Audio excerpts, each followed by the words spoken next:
Welcome to the DCTV News at Noon program. I'm Kelsey Kiesling. And I'm Kendra Cook. The Southwest TV Translator Association underwrites the news, and Dolores County Broadcasting Network provides the support for DCTV. Here at the News at Noon show, we assemble the best and most interesting news we can find from the area, and Jerry Tope brings you the local weather and related news. Give us a call with news tips or topics you'd like to see covered. The number is 677-4119. We appreciate that you're watching DCTV. Today's show is live on Wednesday at noon and rebroadcast at 2:30 and 8 p.m. and again re-aired on Saturday at noon, 2:30 and 8. It's October 19th, 2016. Here's the news. We reported on this last week, but it's worth a reminder about the Narragansett Canal Bridge replacement on Colorado Highway 184 for those of us wanting to drive around the area. CDOT and Structures, Inc. will replace the canal bridge in Montezuma County, removing the existing narrow and deteriorating timber structure and replacing it with a concrete box culvert, installing new guardrail and adding a new approach to the structure. This project started on the 17th at the mile point 1.2 and continues to mile point 1.4, approximately 1 mile east of U.S. Highway 491. The project will be in operation Monday through Fridays from 7 a.m. to 5 p.m. Motorists can mostly expect brief delays with one-lane alternating traffic during operating hours, with both lanes open at night. For a one-week period, October 24th through the 30th, there will be a full road closure at the bridge with construction crews working around the clock 24/7.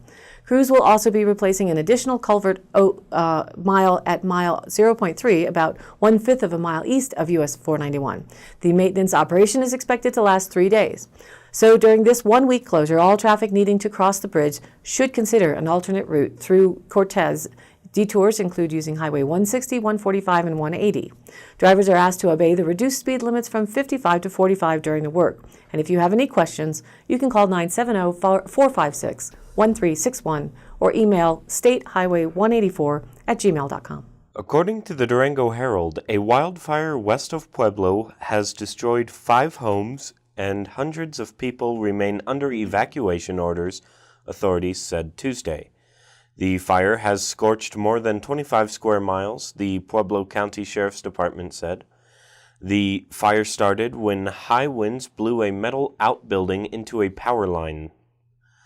Another 281 homes were threatened and 13 outbuildings have been destroyed, authorities said. Firefighters were trying to build containment lines along the north side of the fire Tuesday to prevent it from spreading, but the blaze was still uncontained Tuesday night. The wildfire was burning east of the small town of West Cliff near the Rocky Mountain foothills. Custer County Sheriff Shannon Byerly extended his sympathies to people who lost property. "It's a tough situation and hopefully we can stop additional losses," he said.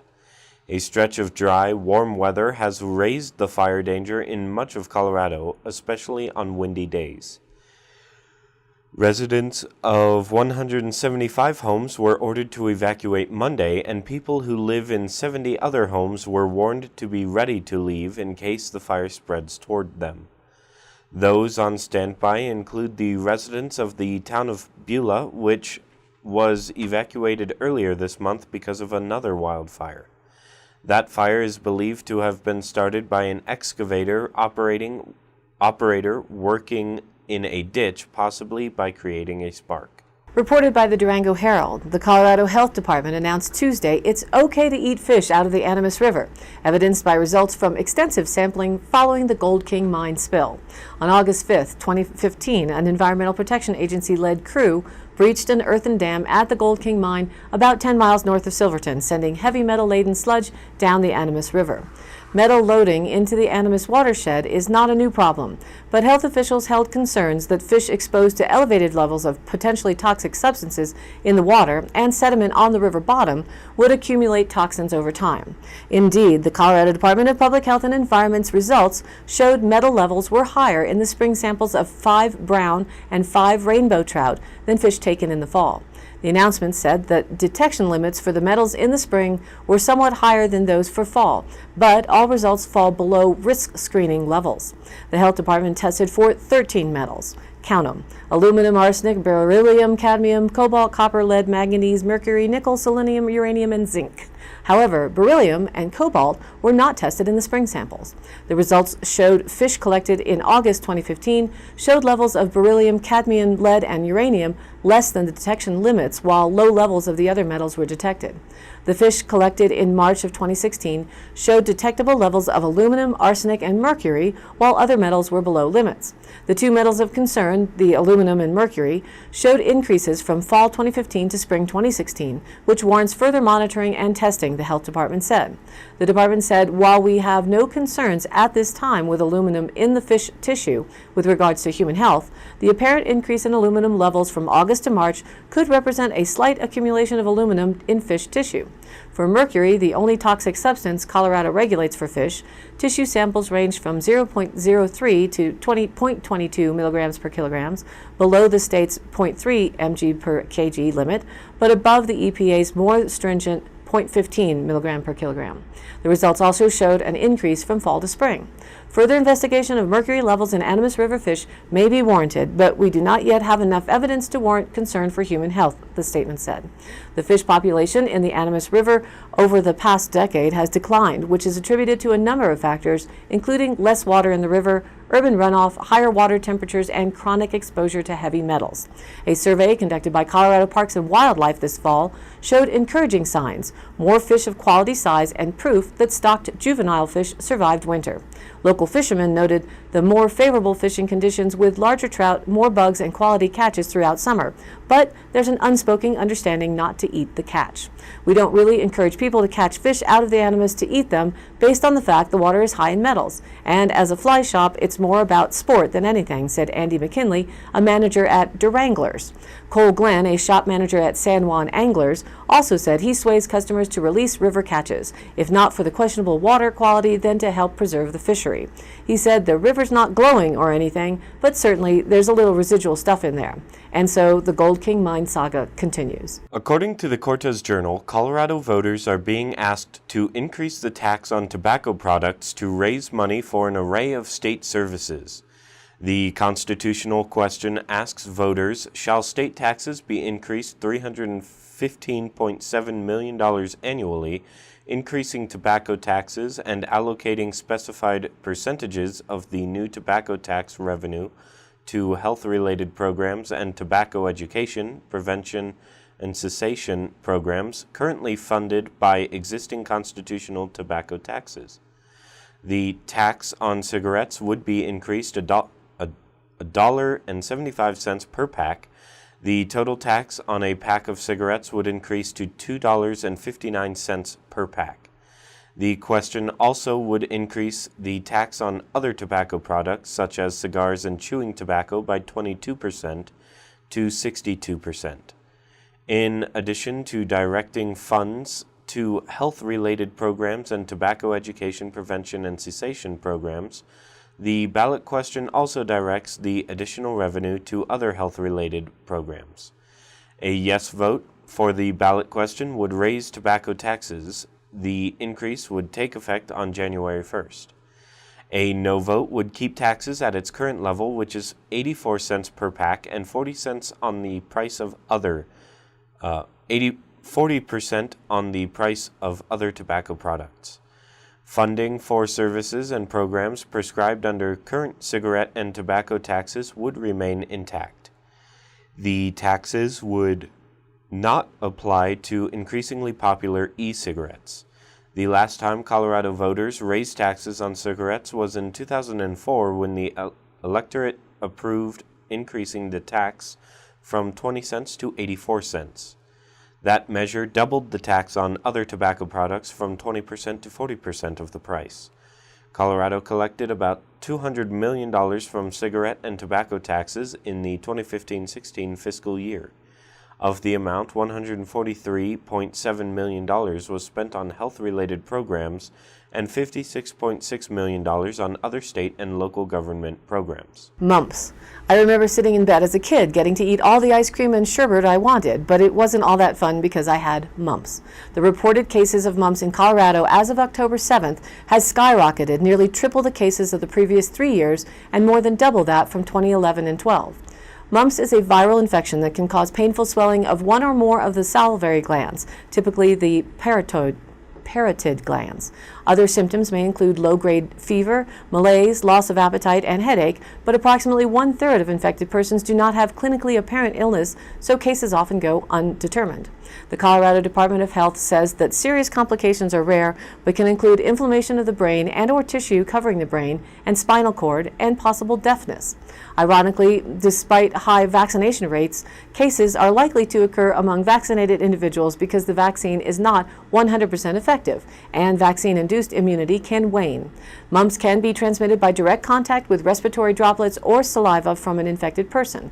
Incubation is around 16 to 18 days, and a person with mumps is infectious 2 days before through 5 days after onset of gland swelling. Though one would think keeping up your own good immune system would be the best suggestion for prevention, the CDPHE expresses the prevention methods to be a 2-dose course of MMR vaccine, routinely for children, with the very first dosing at 12 to 15 months and the second at 4 to 6 years old.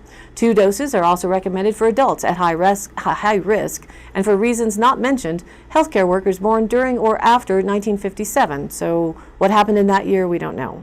Persons with mumps should stay home and are kept in respiratory isolation as best as possible until 5 days after the onset of the salivary gland swelling.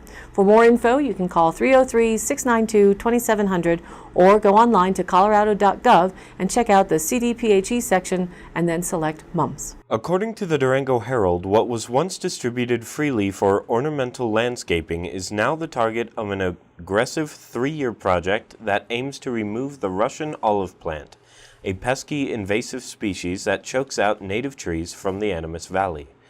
People thought they were great. They grow fast, they smell good, said Animas Valley resident Ed Zink. But now we know better.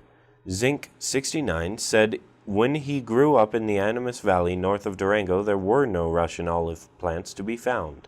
However, in the 1970s and 1980s, the trees were introduced to the area by the federal government for their decorative merits. Soon, residents along the valley discovered the drawbacks of the non-native plant, which swallows up nearly 75 gallons of water a day per tree.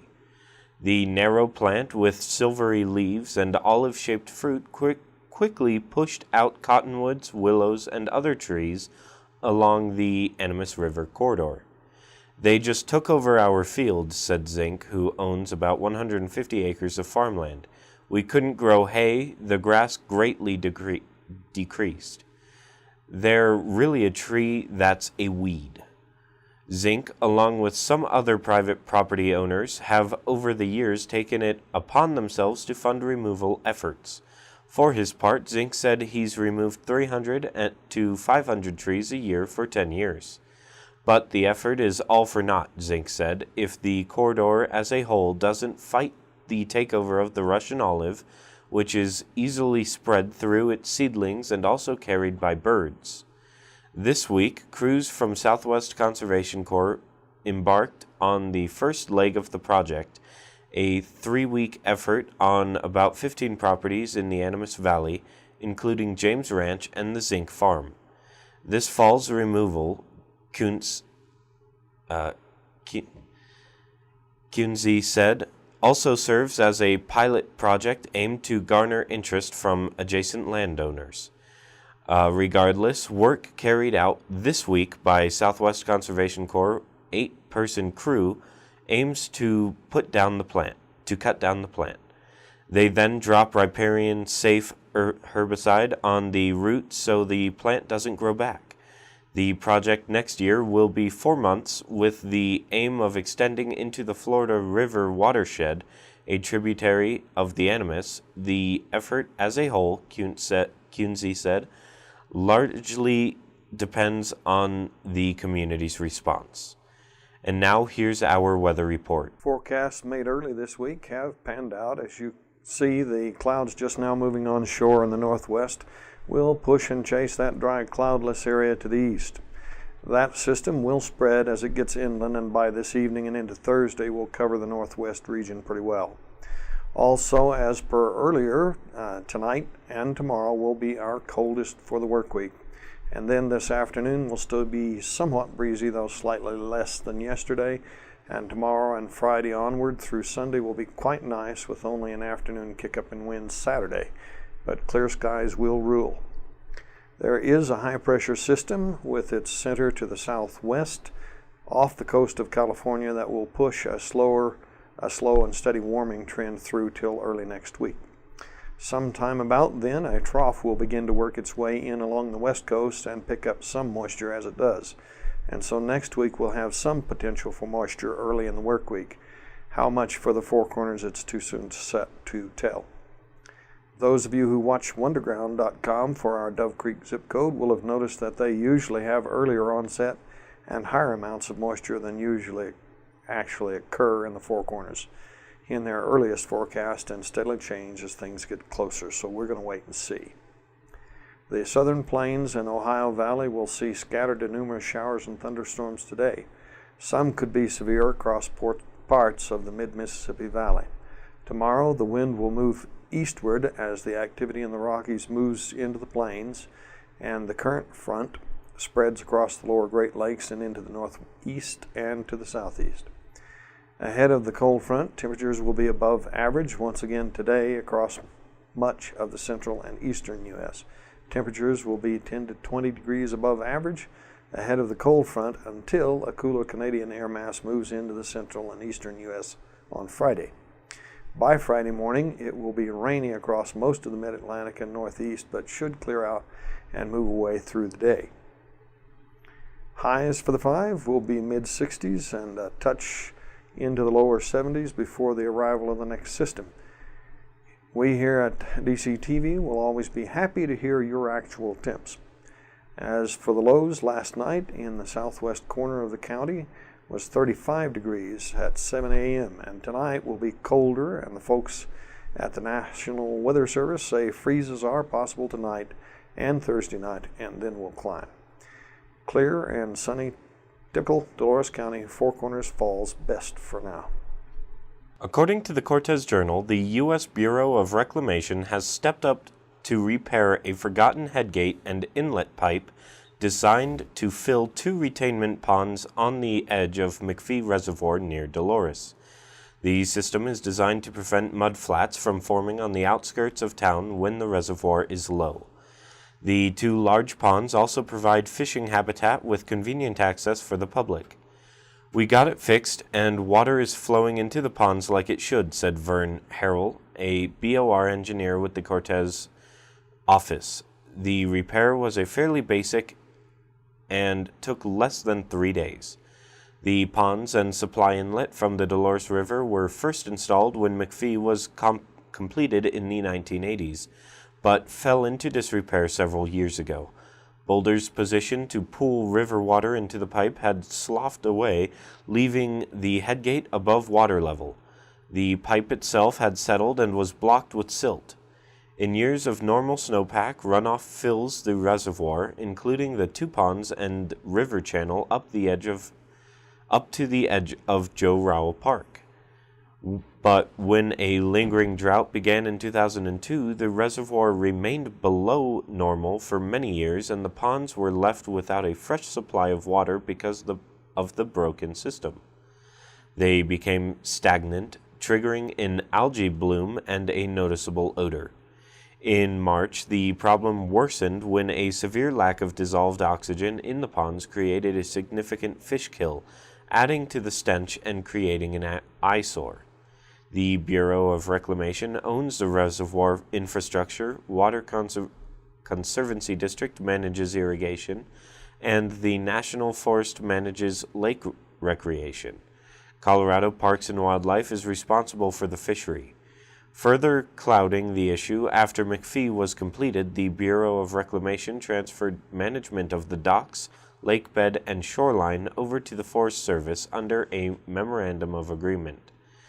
But key reservoir and irrigation infrastructure remained in Bureau of Reclamation jurisdiction. However, who exactly should manage the pond inlet system fell through the cracks. The question is still unresolved, but the local Bureau of Reclamation decided to cut through the red tape for now. Lest we are tempted to believe that the majority do not believe climate change is real or we need not be concerned, hear these tidbits and consider them for a bit. The National Resources Defense Council report that this month the Paris Agreement went into effect, and Canada announced a national carbon tax.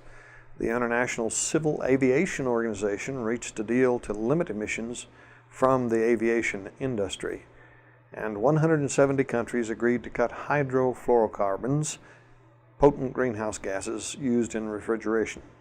Yesterday's climate piece was on bees and the effects of automotive and transportation exhaust on bees, as one small part of man's effect on the planet's biology. And today, the further study of the flying critter's plight, we bring a story of one man's efforts to draw your attention to things we need to know. From the October 7th NRDC's, Clara Chasen talked with artist Matthew Willey. For honeybees, community is everything. The term hive mind exists for a reason. But it only took one little bee to inspire artist Matthew Willey to act on the bee's species' behalf. After watching a sickly insect fly into his apartment and die, the artist did some research and learned that when honeybees feel unwell, they isolate themselves, dying alone to protect their kin. Fancy that, an artist doing a little research and learning something. Almost makes you wonder if anyone could do that, huh? He also learned that this altruistic behavior is happening with increasing frequency. Habitat loss, pesticides, and diseases are all taking serious tolls on these important pollinators. And I'm sure many beekeepers will agree that these great creatures don't need one more straw on their backs like the one that proverbially broke the camel's back. It just might turn out to be the same straw that breaks humankind's back, as they are very sensitive to atmospheric conditions, but oops, so are we. Preliminary results of a survey showed that U.S. beekeepers lost 44% of their colonies between April 2015 and March 2016, one of the highest loss rates in recent years, and none of the past 15 years have been good for business. Moved, Willey committed to raise awareness for the tiny honeybees' big problems by hand-painting a cool 50,000 of them in 100 murals around the world. His project, The Good of the Hive, aims at 50,000 because that's a typical number of bees in a small, single, thriving hive body. Healthy hives mean healthy people, too. According to the U.S. Forest Service, bees pollinate approximately 75% of our fruits, nuts, and vegetables. Needless to say, our plates would look a lot different without bees in the picture. But to Willey, the murals represent more than that. Both bees and humans need strong communities to function properly. He hopes his paintings will foster conversations on the street and strengthen the bonds between the species for the good of all. And to be sure, honeybees could use the buzz marketing. According to the Durango Herald, the nation's high school graduation rate has reached a record 83.2%, continuing a steady increase that shows improvement across all racial and ethnic groups, according to federal data. President Barack Obama on Monday welcomed the higher rate as good news, but the gains come against a backdrop of decreasing scores on national math and reading tests. Education Secretary John B. King, Jr. acknowledged worries about sagging achievement. A higher graduation rate is meaningful progress, but certainly we share the concern that we have more work to do to make sure every student graduates ready for what's next, he said. Obama visited Benjamin Banneker Academic High School, a magnet school in the District of Columbia, to tout the graduation rate for the 2014-15 school year. More African American and Latino students are graduating than ever before, he said. Gains also were seen for disabled students and those from low-income families. The District of Columbia made the most progress in the U.S. in 2014-15 compared with the previous year, improving its graduation rate by 7 percentage points. Obama applauded the high school for graduating all its seniors. "It's been a while since I did math, but 100% is good. You can't do better than that," Obama told the audience, which included King, former Education Secretary Arne Duncan, Mayor Muriel Bowser, and former Secretary of State Colin Powell. At the same time, he also warned the students that they would need more than a high school diploma to succeed in today's job market. He said that repetitive work done in factories or offices can now be done by machine. They would need critical thinking skills. Reported in the Durango Herald, James Coleman, managing partner of Purgatory and 4 other ski resorts, has purchased Colorado's largest snowcat skiing operation. Formerly known as San Juan Untracked, the 35,000-acre property just outside of Purgatory Resort, 25 miles north of Durango, will be renamed Purgatory Snowcat Adventures and be open to skiers and snowboarders this winter. Coleman said in a news release, "We're excited about Snowcat adding Colorado's largest cat skiing operation to our portfolio of resorts, extends the powder skiing experience and elevates it at another level." Coleman purchased the business from Dennis and Amanda Martin of Durango, who had owned it since 2013. Dennis Martin, who competed on the Purgatory freestyle ski team and rode BMX in California, will join the Purgatory Resort team as manager of Purgatory Snowcat Adventures. "Amanda and I are very grateful for the opportunity to be part of the new Purgatory team that has been consistently dedicated to the betterment of Durango and the San Juan Mountains skier experience," he said in the news release. "This merger will help both of us accomplish what is important to me, and that's putting Durango on the map for amazing backcountry skiing." The area includes Gray Rock Peak and Gray Sill Mountain and stretches from Purgatory Resort to Rico to Cascade Creek on the southwest side of Engineer Mountain. Ski runs range from 500 feet to 2,500 vertical at elevations ranging from 10 to 12,500 feet. Visitors will ride a lift from Purgatory's base and take a van into the backcountry. Visitors are provided powder skis or snowboards, safety gear, and a lunch for the guided experience. Guides and snowcat drivers will remain on staff. Purgatory Snowcat Adventures is now included in the 2016-2017 Power Pass for access to Coleman's 5 resorts. Visit purgatoryresort.com for details. Coleman recently bought the Hesper ski area you drive by from Dove Creek to Durango, and also owns Arizona Snow Bowl, Sipapu Ski and Summer Resort, and Pajarito Mountain. And now for the Dolores County Sheriff's Roundup for the week of October 10th through the 16th. A deputy responded to cows out at County Road 6 and H. Received a report of a car versus deer in town limits. A deputy responded to investigate a report of harassment toward a hunter in the East Pines by a neighboring property owner.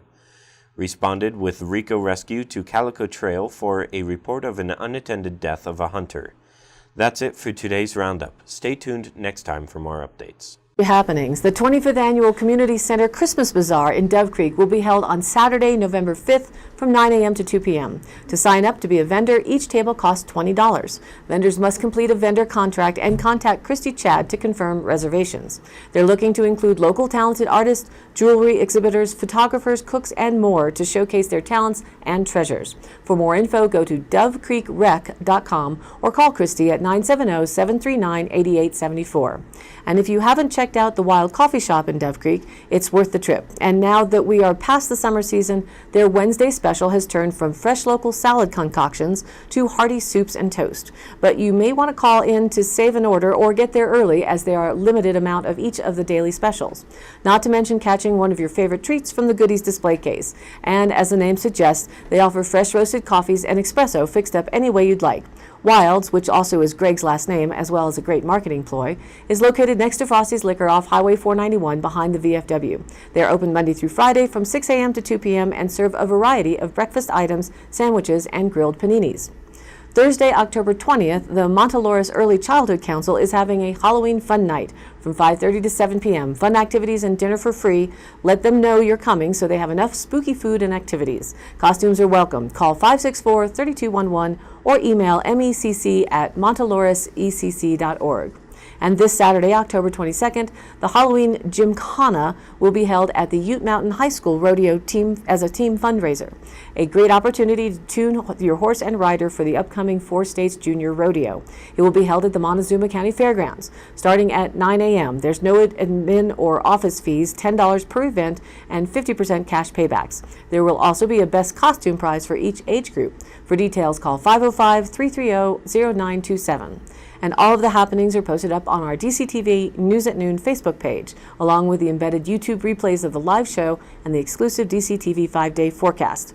If you have an event, you can email us at dcbnnews@gmail.com or call us at the station at 677-4119 and we'll be sure to get it on air. Thanks for tuning in. A reminder that this program is aired live at noon Monday through Wednesday, then rebroadcast at 2:30 and 8 p.m., and again aired Thursday, Friday, and Saturday in the same order at noon, 2:30, and 8 p.m. each day, respectively. And again, check us out on Facebook. We'd love for you to like us there and spread the word.